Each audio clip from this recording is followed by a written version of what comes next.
Welcome to Zooming In, I'm Simone Gao. On November 19th, the Trump legal team had a press conference, a briefing on evidence they had collected that proved massive voter fraud occurred in the 2020 election. The press conference lasted for 90 minutes. Every minute of it was compelling. If you haven't watched it, please go to our channel. The top two videos are statements from Mayor Rudy Giuliani and Attorney Sidney Powell. After the press conference, I checked the mainstream media reports. Almost all of them called it false or fact-free claims. Some of them did the so-called fact check on these allegations. I don't want to get into the details of these fact checks because that's not the purpose of today's program. The purpose of today's program is to give you the best knowledge we can on whether some of the biggest allegations the Trump team made, particularly Sidney Powell made, have evidence to back it up, and the possible ways these evidence will be presented in the near future if they do exist. I will make a separate episode on the mainstream media's so-called fact check shortly. So, at the center of Sidney Powell's statement, she alleged that a number of communist-controlled and influenced countries have stolen our election by manipulating voting tabulation machines that flipped a large number of Trump votes to Biden. She was referring to the Dominion voting system that 29 states used in this election. This is what she said. But one of its most characteristic features is its ability to flip votes. It can set and run an algorithm that probably ran all over the country to take a certain percentage of votes from President Trump and flip them to President Biden, which we might never have uncovered had the votes for President Trump not been so overwhelming in so many of these states that it broke the algorithm that had been plugged into the system. And that's what caused them to have to shut down in the states they shut down in. Obviously, this is a big allegation. Does she have solid evidence to back it up? Well, the core evidence hasn't been made public. But based on our research, there are strong indications that such evidence exists. First, on November 18th, Brian Trasche from the Trump campaign confirmed that the U.S. forces did raid Citadel data center in Frankfurt, Germany, where the 2020 election data was processed. And the raw data from the servers they seized supports the core allegation Sidney Powell made. The Dominion system algorithm switches votes. Examples that were found throughout all of these so-called swing states that were close in the election count. But, Amanda nailed it just now, outlining the irregularities and potential fraud we've seen done manually by human beings. But now that we have seized the servers for Dominion that were over in Germany, and we're starting to get some raw data off of that, I know you guys have a huge audience now, Sean. Congratulations for that. But I want everybody to listen to me. The things that are going to come out are going to shake the globalists to their very core. And when President Trump is declared the winner of this election, what you saw last weekend in the streets, Trump supporters getting attacked in D.C., that's nothing. These people are coming for every city and every suburb, so be prepared because this is happening and you need to protect yourself. Brian, let me go back to you. You said things are going to come out. What things? Well, like I said, the servers that were seized in Germany, first of all, why are American election ballots being counted overseas? That's a question that we have to get to the bottom of. But some of the raw data coming off of this is showing clear examples of how votes were actually switched by an algorithm in the software. It was distributed for every single votes that go one way for one candidate. They automatically add votes another. That's why you saw even the New York Times own data tracker. On election night, within 68 seconds, President Trump went from being ahead by tens of thousands of votes, I think it was in Wisconsin, to all of a sudden being behind 10,000 votes in 68 seconds. That's a statistical anomaly. It cannot happen. In a recent interview of lawyer Lin Wood by radio show host John Fredericks, Wood also testified that he had seen this evidence when he worked with Sidney Powell. Linwood, I want to ask you about this. I got a bunch of texts here from people. They said, ask Linwood about this Dominion software. Did they indeed change votes? Absolutely. There's no question about it. The evidence is mounting. We've got sworn affidavits. We've got video sworn statements. It originated out of Venezuela, and then it worked its way over to servers in Frankfurt and Barcelona, where a company called Cytel was involved, reporting through a software system developed by them, where they changed the votes. Cytel was bankrupted in May of 20, even though it's made up of very, very wealthy owners. And then it was purchased in October of 2020 by a company called Paragon. The ownership of Paragon is fuzzy. Could be China, could be George Soros. The bottom line is they developed years ago an ability to use this software to determine the outcome of elections.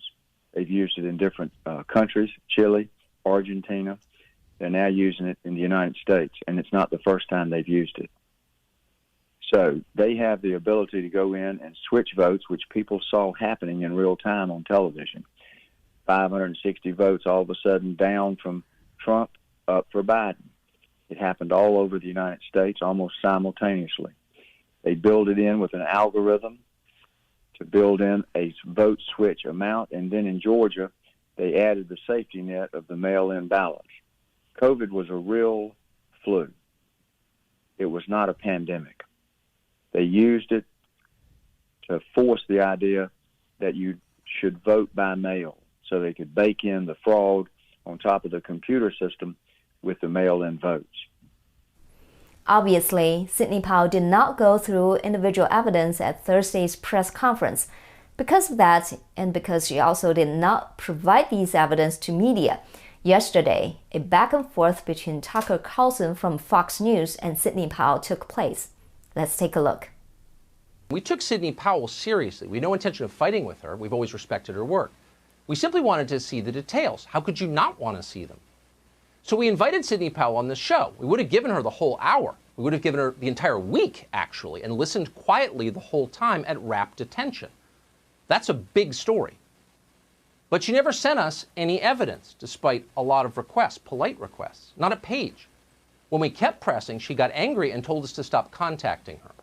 When we checked with others around the Trump campaign, people in positions of authority, they told us Powell has never given them any evidence either, nor did she provide any today at the press conference. Powell did say that electronic voting is dangerous, and she's right. We're with her there. But she never demonstrated that a single actual vote was moved illegitimately by software from one candidate to another. Not one. Sidney later responded to Tucker's accusation in Glenn Beck's radio talk show. How do you respond to Tucker Carlson? Did you get angry with the show because they texted you and asked you to please provide evidence of what you're alleging? No, I didn't get angry with the request to provide evidence. In fact, I sent an affidavit to Tucker that I had not even attached to a pleading yet to help him understand the situation, and I offered him another witness who could explain the mathematics and statistical evidence far better than I can. I'm not really a numbers person. But he was very insulting, demanding, and rude, and I told him not to contact me again in those terms. It's worth noting that in an interview with Steve Bannon, radio talk show host John Fredericks explained why Sidney Powell hasn't made these concrete evidence public. Here's what he said. I went and visited with Sidney Powell for several days. I went and reviewed her evidence in detail. I said to him, did you look at it, and is there something there? And he said to me, the election is going to get overturned by the Supreme Court based on what I saw in details. He said, she has evidence that is going to shock the country. That's what Lynn Wood said. These are, Steve, these are credible lawyers. I mean, this guy just defended Sandman and won a bunch of money from the Washington Post. He's defended Richard Jewell. Sidney Powell, I know for a decade she's been coming on my show. She went on my show when nobody else would touch her. These are legit attorneys. They say they have something. And look, I said, can you share some of it? And he said, I'm not going to let Sidney or myself or anybody litigate this in the court of fake news public opinion, where it's going to get torn to shreds. He said, this is a legal case. It's going to go in front of judges. And he said, when this is all said and done, America is going to be shocked. The people that voted for Joe Biden, he said, are going to be sick over what they see that's happened. So that's where we are today. But just yesterday, when Powell was interviewed by Glenn Beck, she announced that she will put those documents online and provide them to people like him. Well, we will start putting documents online and sending them to people like you as soon as we possibly can. I would hope that we could start that by this weekend. I mean, we've just been taking in information not just through a fire hose. I mean, it started through a fire hose and then it became a tsunami. And some people, of course, don't want their names disclosed. They have all kinds of fears. We have people around the country with security now that they've never had before just because they dared to tell the truth. You might look at the fact that both Dominion offices have shut down and moved all of a sudden in Toronto, where they shared office space with a Soros entity, and also in Denver, all of a sudden they just shuttered and moved. Their employees have been taking their name off LinkedIn and eliminating any affiliation with either company. There are over 100 of those that have happened. I mean, we've unearthed a global criminal conspiracy that is just mind-blowing, and we've only scratched a tip of the iceberg. We don't know how many of these documents Attorney Powell will make public, but I think if indeed the raw data from the Frankfurt servers showed votes were being switched, this case will become rock solid. The mainstream media will have a much harder time to spin the facts, which means this case will not be litigated in their court of distorted public opinion and censorship before it goes to the court. Sidney Powell told Mr. Beck when and how these documents will be presented to the public. If half or 25% of what you guys said yesterday turns out to be true, this is the biggest crime in American history. And you don't put that together in 2 weeks. Do you have time to make this? In the world. Yeah, in history. Yep. Do you have time to do this? I think we can get it done. In fact, we already have collected more evidence than probably half the prison population is in prison for right now. It's just a matter of tying it together in a way that's digestible. And we're in the process of doing that as we speak. And I'm hoping we get something filed by next week that starts outlining and proving the overall fraud. But I will tell you, too, that the standard of proof people are expecting is more than would be necessary for a criminal conviction, which is absolutely ridiculous. Our standard of proof is only preponderance of the evidence. And on top of that, the mountain of evidence we have to deal with is huge. And we've got, of course, all the media interest against us, all the global interest against us, all the social media companies against us, because they're all owned and controlled by foreign money. There are trillions of dollars of wealth and corruption at issue against our little team in this effort. Every despot, every tyrant around the world who has been elected by this system, I'm sure is putting all his or her resources and connections and everything else against us. We've had technology issues. We know that our people are blowing up my phone all the time.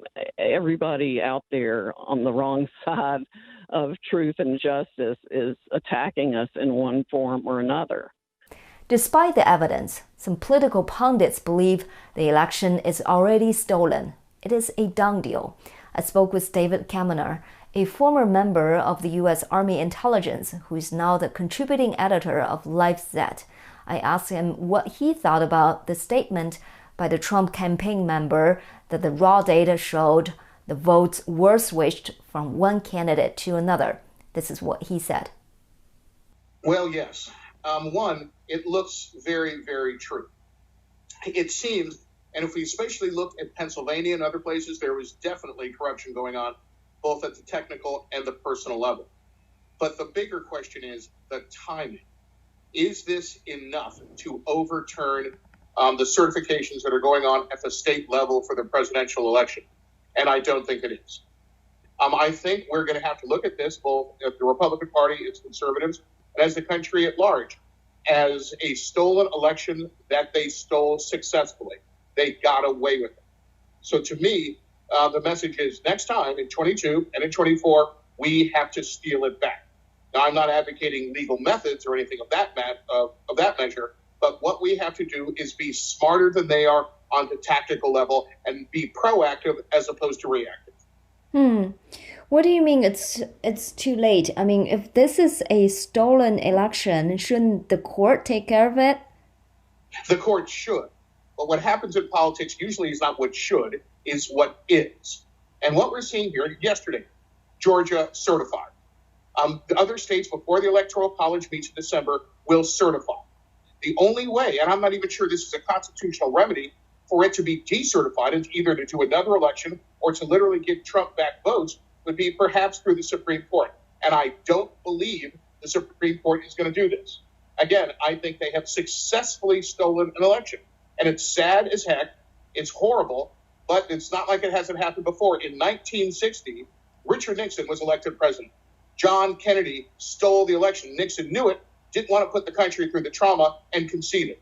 And I think that's what the president, by what he's doing right now in executive level, executive branch appointments that are going to last into the Biden administration, and also by other moves to try to safeguard his legacy, is doing it. I think we Republicans, conservatives, and sadly Americans as a whole have got to move on. We've got to look at Georgia, where control of the Senate is. We've got to start planning for 2022, where we can take back the House. And we've got to start planning, hopefully, for President Trump's re-election in 2024. In fact, it's been done before. Grover Cleveland was the 22nd and the 24th president. He was elected, not re-elected, and then elected again. I think, hopefully, 2020, let's see, that would be 2025, we'll be administering the oath again to President Trump. But right now, for all intents and purposes, though it's wrong, though it's immoral, though it's illegal, I think in the reality, and politics deals in reality, not what should be, but what is, Joe Biden will be inaugurated president. I believe David represents a rational and practical view. Elections did get stolen at times and people moved on. But I think this time is different because this is one of the most important elections since the nation's founding. It will decide our future. If what Mayor Rudy Giuliani and Attorney Sidney Powell alleged is proven true, I simply don't believe the American people will accept any other result other than giving President Trump a second term and hold all these corrupt people and traitors accountable. The stake of this battle is too high. It defines, on the fundamental level, who we are and what we stand for, not just for the conservatives, but for all Americans. If we look away, we would not have a republic left because we probably don't deserve to have a republic, the American republic our founders envisioned 244 years ago. Zooming in, we'll stay laser focused on this topic. And speaking of jokes, yesterday the world had a jolly good laugh at poor old Rudy Giuliani's black hair dye running down the side of his face as he sweated his way through a 90-minute press conference about the allegations of fraud in the US election. And yes, it was pretty funny, excruciatingly so. Trump may not have conceded, but Rudy's hair dye sure has, was one of my favourites. Unfortunately, Grecian Gate gave the world's media the perfect excuse to avoid reporting on what Giuliani and his two lawyers, including Jenna Ellis, who was on this show last week, and Sidney Powell, were explaining, namely the extent of the fraud and why the election was, in their view, criminally compromised. Have a listen to this news story from yesterday. The state of Michigan is back in play. On Thursday, President Trump's lawyer, Rudy Giuliani, announced that the Wayne County Board of Canvassers has, in fact, not certified the vote. Giuliani said there is not only evidence of fraud, but massive fraud in Wayne County, with many times the number of registered voters casting their ballots. The wildly contested battleground state, which Democrats have been calling for Joe Biden since election night, now appears to be up in the air, with odds favoring a Trump victory. You won't hear it on the mainstream media, but the simple reality is that the odds of Trump ultimately being declared the winner of this election is no different to what the odds were of George Pell ultimately being found innocent. Remember when you were demonized for even daring to suggest that Pell might not, actually have done it? The media assured us of his guilt. All the gutless politicians went out of their way to condemn him. Every commentator demonized him, with the exception of Andrew Bolts and a couple of others. A few people went, whoa, hang on, there's something not quite right about all this. And indeed, they were right. The High Court unanimously confirmed the truth. So I say to you, think very carefully before you write Trump off. I was here in the Sky studio on Election Day. We all saw the numbers and Trump was way, way ahead. Graham Richardson even called it for Trump mid-afternoon. Later that night, weird things started happening. Like in no other election I've ever seen, polling booths inexplicably and simultaneously being shut down, boxes of ballots mysteriously appearing out of the back of Porsches, and we all woke up to find Joe Biden being declared the clear-cut winner. Except it's still not all that cut and dry. This witness goes on the witness stand and she will say, I was told to adjust the date on the absentee ballots. I witnessed election workers and employees going over to the voting booths with voters in order to watch them vote and coach them for whom to vote. There are three main areas that demand answers. Firstly, you've got all the anecdotal evidence of unacceptable and indeed fraudulent behaviour by voting officials, Republican scrutineers being shunted away and so on. I've covered all that before. Then you've got all the whistleblowers, such as the woman who claims she witnessed several instances where poll workers would count the same stack of 50 ballots over and over again, sometimes up to 10 times, transforming that stack of 50 votes into a group of 500, and all for Joe Biden. Then you've got the statistical implausibilities. There's heaps of them, like this graph that clearly shows a massive and mathematically impossible spike for Joe Biden votes at 3:47 in the morning in Wisconsin. And there's others like it. But it gets worse. The real villains in the piece, and you are going to be hearing, I suspect, a lot more about them, are the highly suspect voting machines and the companies that run them and who they are connected to, such as the Dominion voting machine company, who even boast in their training manual that, it's their words, not mine, that the software allows staff to adjust the tally after reviewing the scanned ballots. What? Why? Then, running these voting machines, you've got sinister individuals with both the motive and the opportunity to rig the election. Dominion's vote-counting software chief programmer, Eric Coomer, is alleged to have been caught on a Zoom meeting boasting to Antifa cell leaders that Trump won't win. I made effing sure of that. Coomer was a programmer who wrote the main code that is used in Dominion software, which is used in the most critical states. Just that one fact, forget all the rest of it, throws the whole election result into doubt. Let's not forget, we ban athletes for years for simply having a molecule in their urine that suggests they cheated. And yet we're supposed to turn a blind eye to allegations of mass cheating on industrial scale in the race to decide the leader of the free world? Seriously? And if you think the hard left in America aren't so corrupt, so immoral, so devious, so sanctimonious, and so determined that they wouldn't break every law and shred every ethic to get their man in the White House, well, you haven't really been paying attention much over the last few years, have you? But here's the deal, as the beneficiary of all this dubious activity likes to say. Here's the thing. The mainstream media, which for over 2 long years salivated over every meaningless, pimple-sized detail in the imaginary Russian collusion hoax, the scandal which, by the way, was predicated on the idea that, some Russian fake Facebook accounts convinced people to vote for Trump. Oh, wow, let's investigate. That same media is now completely ignoring an erupting Mount Vesuvius of suspicious and illegal voting activity across the US. Come on, man. So here's just a few highlights that you won't have seen on the lefty media. This, for example, is Jenna Ellis, a regular here on Outsiders, at Giuliani's press conference before the hair dye started running.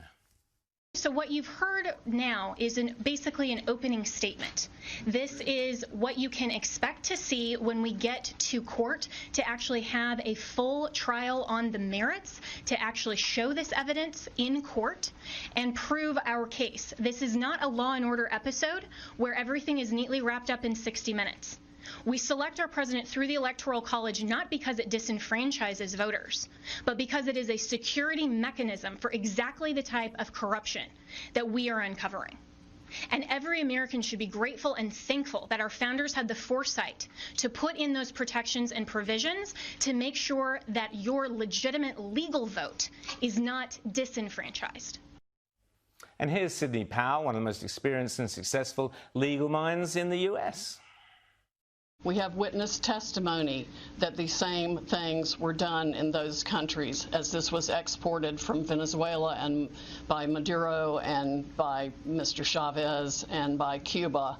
And of course, we know China also has a substantial presence in Venezuela and substantial interest in making sure that President Trump does not continue in office.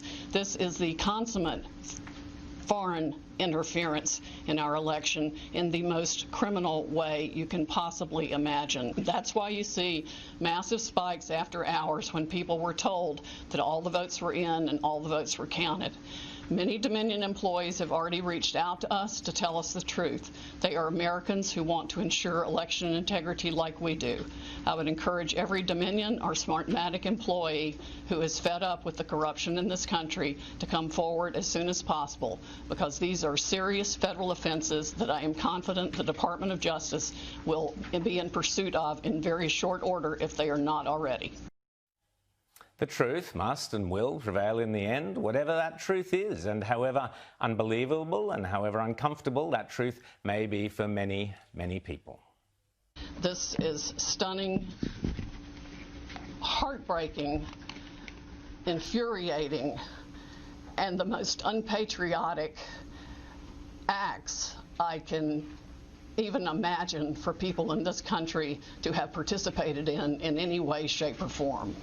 And I want the American public to know right now that we will not be intimidated.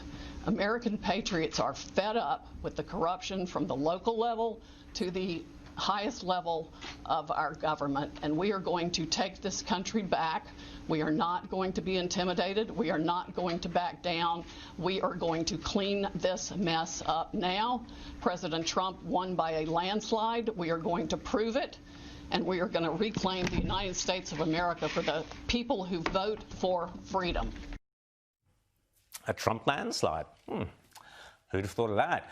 In the meantime, here's my advice for all those anorexic Hollywood starlets. I wouldn't be starving yourself so you can fit into that glitzy Armani frock for the Biden inauguration ball quite yet.